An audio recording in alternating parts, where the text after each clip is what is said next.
നമസ്കാരം, മലയാളത്തിലേക്ക് സ്വാഗതം. ഇന്ത്യയിലെ ബാങ്കിംഗ് ഓഹരികൾ ശ്രദ്ധിക്കുന്നവർക്ക് ഇപ്പോൾ ഒഴിച്ചുകൂടാനാവാത്ത ഒരു പേരാണ് AU സ്മോൾ ഫിനാൻസ് ബാങ്ക്. കേവലം ഒരു സ്മോൾ ഫിനാൻസ് ബാങ്ക് എന്ന നിലയിൽ നിന്ന് ഒരു യൂണിവേഴ്സൽ ബാങ്ക് എന്ന പദവിയിലേക്ക് വളരുന്ന AU ബാങ്കിനെ തേടി ഇപ്പോൾ ഇരട്ട നേട്ടങ്ങളാണ് എത്തിയിരിക്കുന്നത്. ഒന്നാമതായി, ബാങ്കിന്റെ സാരഥി സഞ്ജയ് അഗർവാളിന് RBI മൂന്നാമത്തെ ടേമും അനുവദിച്ചിരിക്കുന്നു. രണ്ടാമതായി, വരാനിരിക്കുന്ന MSI ഇൻഡെക്സ് മാറ്റങ്ങളിലൂടെ ബാങ്കിലേക്ക് ഏകദേശം 1400 കോടി രൂപയുടെ പുതിയ നിക്ഷേപം എത്താൻ പോകുന്നു. ബാങ്കിന്റെ ഫൗണ്ടറും നിലവിലെ മാനേജിംഗ് ഡയറക്ടറുമായ സഞ്ജയ് അഗർവാളിനെ അടുത്ത 3 വർഷത്തേക്ക് കൂടി ബാങ്കിനെ നയിക്കാനാണ് റിസർവ് ബാങ്ക് അനുവദിച്ചിരിക്കുന്നത്. ഇത് വെറും ഒരു നിയമനം മാത്രമല്ല, മറിച്ച് ഒരു ബാങ്കിന്റെ വളർച്ചയുടെയും വിശ്വാസതയുടെയും വലിയൊരു അടയാളപ്പെടുത്തൽ കൂടിയാണ്. 2026 ഏപ്രിൽ 19 മുതൽക്കാണ് സഞ്ജയ് അഗർവാളിന്റെ പുതിയ 3ാം ടേം ആരംഭിക്കുന്നത്. നേരത്തെ തന്നെ ബാങ്കിന്റെ ബോർഡ് ഓഫ് ഡയറക്ടേഴ്സും ഷെയർ ഹോൾഡർമാരും ഇതിന് അംഗീകാരം നൽകിയിരുന്നുവെങ്കിലും RBIയുടെ അവസാനവട്ട ക്ലിയറൻസ് ഇപ്പോൾ മാത്രമാണ് ലഭിച്ചിരിക്കുന്നത്.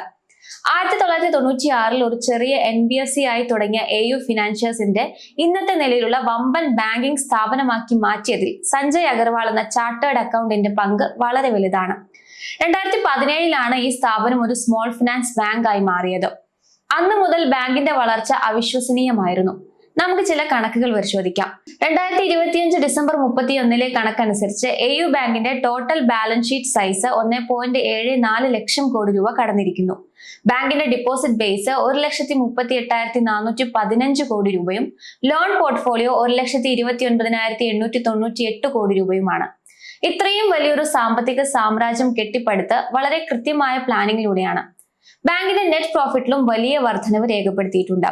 കഴിഞ്ഞ വർഷത്തെ അപേക്ഷിച്ച് 26% വളർച്ചയോടെ 668 കോടി രൂപയാണ് ഏറ്റവും പുതിയ ക്വാർട്ടർ പ്രോഫിറ്റ്. ഈ നിയമനത്തിന് പിന്നിൽ മറ്റൊരു വലിയ ലക്ഷ്യം കൂടിയുണ്ട്. AU സ്മോൾ ഫിനാൻസ് ബാങ്ക് ഇപ്പോൾ ഒരു യൂണിവേഴ്സൽ ബാങ്ക് ആകാനുള്ള തയ്യാറെടുപ്പിലാണ്. അതായത് സാധാരണ ബാങ്കുകളെ പോലെ, ഉദാഹരണത്തിന് HDFC അല്ലെങ്കിൽ ICICI ഒക്കെ പോലെ കൂടുതൽ സേവനങ്ങളും സൗകര്യങ്ങളും നൽകാൻ അവർക്ക് സാധിക്കും. ഇതിനായുള്ള പ്രാഥമിക അനുമതി ഇതിനകം തന്നെ RBIയിൽ നിന്ന് ലഭിച്ചു കഴിഞ്ഞു. ഈ ഒരു നിർണായക ഘട്ടത്തിൽ സഞ്ജയ് അഗർവാളിനെ പോലെയുള്ള ഒരു പരിചയസമ്പന്നനായ ലീഡർ തുടരുന്നത് ബാങ്കിന്റെ സ്റ്റെബിലിറ്റിക്ക് അത്യന്താപേക്ഷിതമാണ്. നിലവിൽ 21 സംസ്ഥാനങ്ങളിലും 4 കേന്ദ്രഭരണ പ്രദേശങ്ങളിലുമായി 2726 ബാങ്കിംഗ് ടച്ച് പോയിന്റുകൾ ബാങ്കിനുണ്ട്. ഏകദേശം 1.25 കോടി ഉപഭോക്താക്കൾ ഈ ബാങ്കിനെ വിശ്വസിക്കുന്നു. ഇതിനെല്ലാം പുറമെ AU 0101 എന്ന ആപ്പിലൂടെ ഡിജിറ്റൽ ബാങ്കിങ്ങിലും അവർ വലിയ വിപ്ലവം സൃഷ്ടിച്ചിട്ടുണ്ട്. ബാങ്കിന്റെ 2025-26 സാമ്പത്തിക വർഷത്തെ 3ാം പാദ ഫലങ്ങൾ മികച്ചതായിരുന്നു. ബാങ്കിന്റെ അറ്റാദായം കഴിഞ്ഞ വർഷത്തെ 528 കോടി രൂപയിൽ നിന്ന് 26% വർദ്ധിച്ച് 668 കോടി രൂപയായി വളർന്നു. ബാങ്കിന്റെ വരുമാന മാർഗമായിട്ടുള്ള നെറ്റ് ഇൻട്രസ്റ്റ് ഇൻകം 16% വളർച്ചയോടെ 2341 കോടി രൂപയിലെത്തി. ഒരു സ്മോൾ ഫിനാൻസ് ബാങ്കിനെ സംബന്ധിച്ചിടത്തോളം ഈ വളർച്ചാ നിരക്ക് വളരെ ഉയർന്നതാണ്. ബാങ്കിന്റെ ബിസിനസ് പോർട്ട്ഫോളിയോ നോക്കിയാൽ ടോട്ടൽ ബാലൻസ് ഷീറ്റ് ഇപ്പോൾ 1.74 ലക്ഷം കോടി രൂപ കടന്നിട്ടുണ്ട്. ഉപഭോക്താക്കൾ ബാങ്കിൽ നിക്ഷേപിച്ച തുക 23% വർദ്ധിച്ച് 1.38 ലക്ഷം കോടി രൂപയായപ്പോൾ ബാങ്ക് നൽകിയ ലോണുകൾ 19% വളർച്ചയോടെ 1.3 ലക്ഷം കോടി രൂപയുമായി. നിക്ഷേപകർ എപ്പോഴും ഉറ്റുനോക്കുന്ന ഒന്നാണ് അസറ്റ് ക്വാളിറ്റി. ഇവിടെയും AU ബാങ്ക് മികവ് പുലർത്തി. ബാങ്കിന്റെ മൊത്തം നിഷ്ക്രിയ ആസ്തി അഥവാ ഗ്രോസ് NPA 2.41% നിന്ന് 2.3% കുറഞ്ഞു. നെറ്റ് NPA ആകട്ടെ 0.88% നിന്ന് മാറ്റമില്ലാതെ തുടരുന്നു. കൃത്യമായ ലോൺ റിക്കവറിയും റിസ്ക് മാനേജ്മെന്റാണ് ഇതിന് പിന്നിൽ. ഈ സാമ്പത്തിക കുതിപ്പിന് പിന്നാലെയാണ് ബാങ്കിന്റെ തലപ്പത്ത് നിർണായകമായ ഒരു തീരുമാനം RBI എടുത്തിരിക്കുന്നത്. ഇനി തുടക്കത്തിൽ സൂചിപ്പിച്ച പോലെ MSI സൂചികയിൽ വെയിറ്റേജ് ഉയർത്തുമ്പോൾ ഏകദേശം 1.75 കോടി ഡോളർ, അതായത് 1400 കോടി രൂപ മൂല്യമുള്ള നിക്ഷേപമാണ് ബാങ്കിലേക്ക് എത്തുക. ഓഹരി വിപണിയിൽ 1030 രൂപ വരെ ഉയർന്ന ഓഹരി 995 രൂപയിലാണ് വ്യാപാരം ചെയ്യുന്നത്. AU ബാങ്കിന്റെ PE 32.16 ടൈംസ് ആണ്. അതായത് ബാങ്ക് ഉണ്ടാക്കുന്ന ഓരോ രൂപ ലാഭത്തിനും വിപണി 32 രൂപ വില കൽപ്പിക്കുന്നുണ്ട്. HDFC ബാങ്കിന്റെ PE 19.5 ആണെന്നിരിക്കെ AU ബാങ്കിന് മാർക്കറ്റ് നൽകുന്ന ഈ ഉയർന്ന വാല്യുവേഷൻ അവരുടെ ഭാവിയിലെ വളർച്ചാ സാധ്യതയും പരിഗണിച്ചാണ്. PB റേഷ്യോ നോക്കാം. ബാങ്കിന്റെ ആസ്തികൾ അനുസരിച്ച് ഓഹരി വില എത്രയാണെന്ന് ഇത് കാണിക്കുന്നു. നിലവിൽ 4.1 എന്ന PB റേഷ്യോ ബാങ്ക് അല്പം എക്സ്പെൻസീവ് ആണെന്ന സൂചന നൽകുന്നുണ്ട്. പക്ഷേ കഴിഞ്ഞ 5 വർഷത്തെ CAGR ലാഭ വളർച്ച 25% ആയതിനാൽ ഇത് ന്യായീകരിക്കപ്പെടുന്നു. ROE 14.2% ആണ് എന്നത് സ്ഥിരതയുള്ള ഒന്നാണ്. വരും വർഷങ്ങളിൽ ഇത് 16 to 17% എത്തിക്കാനാണ് ബാങ്ക് ലക്ഷ്യമിടുന്നത്. ബാങ്കുകളിൽ ROE സാധാരണയായി കുറവായിരിക്കും, ഏകദേശം 8.4% റേഞ്ചിലൊക്കെയാണ് ഉണ്ടാവുക.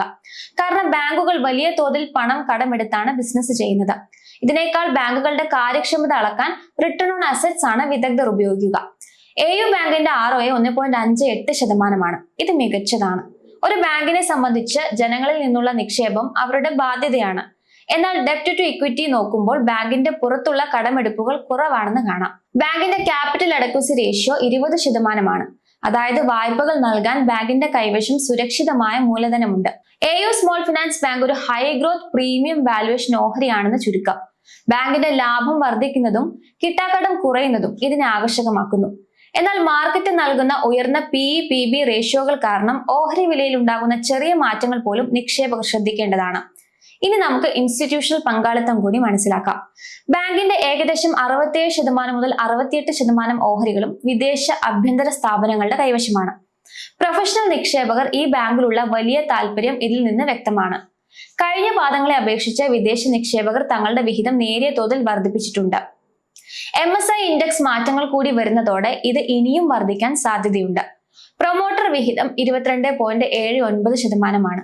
യൂണിവേഴ്സൽ ബാങ്ക് പദവിയിലേക്ക് മാറുമ്പോൾ RBI നിയമങ്ങൾക്കനുസരിച്ച് പ്രൊമോട്ടർ ഹോൾഡിംഗ്സിൽ മാറ്റങ്ങൾ വരാം. HDFC മിഡ് ക്യാപ് ഫണ്ട്, ക്യാമാസ് ഇൻവെസ്റ്റ്മെന്റ്സ്, SBI ലൈഫ് ഇൻഷുറൻസ് തുടങ്ങിയ വമ്പൻ സ്രാവുകൾ ഈ ഓഹരിയിൽ വലിയ നിക്ഷേപം നടത്തിയിട്ടുണ്ട്. നിലവിൽ ഓഹരി ബുള്ളിഷ് ടു ന്യൂട്രൽ ട്രെൻഡിലാണുള്ളത്. റിലേറ്റീവ് സ്ട്രെങ്ത് ഇൻഡെക്സ് ഏകദേശം 55-60 നിലവാരത്തിലാണ്. ഇത് ഓവർബോട്ട് അവസ്ഥയിലല്ല, അതിനാൽ ഇനിയും ഉയരാനുള്ള സാധ്യത നിലനിൽക്കുന്നുണ്ട്. ഓഹരി വില അതിന്റെ 50-day 200-day മൂവിംഗ് ആവറേജുകൾക്ക് മുകളിലാണ്.